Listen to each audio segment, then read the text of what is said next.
जय माता रानी फ्रेंड्स, आज हम बात करेंगे कि आप लोगों ने पिछले जन्म में कैसा कर्म किया था कि इस जन्म में आपको अच्छी संतान प्राप्त हुई है।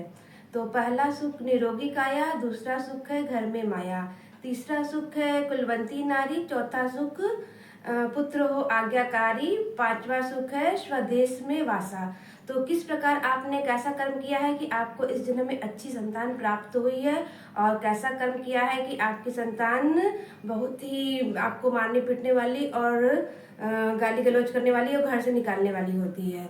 तो पहली संतान वो संतान होती है कि आपने जितना भी ऋण पिछले जन्म में उससे लिया है, तो इस जन्म में आकर के उस ऋण को चुकता करेगी। जब तक अपना ऋण वापस नहीं ले लेती है तब तक उतना ही पैसा खर्च कराएगी और वापस चले जाएगी।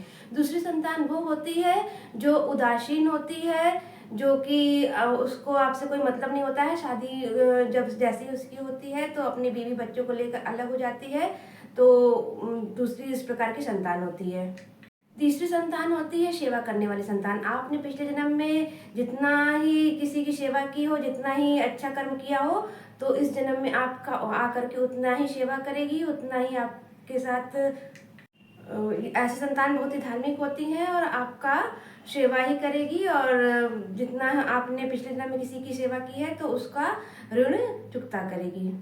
चौथी संतान ऐसी होती है जो आपने पिछले जन्म में जितना दुष्कर्म किया है, जितना ही पाप कर्म किया है, तो इस जन्म में आकर चुकता करेगी, आपके साथ गाली गलौज करेगी, मारपीट करेगी और आपको घर से निकाल देगी। तो चौथी संतान इस प्रकार की होती है।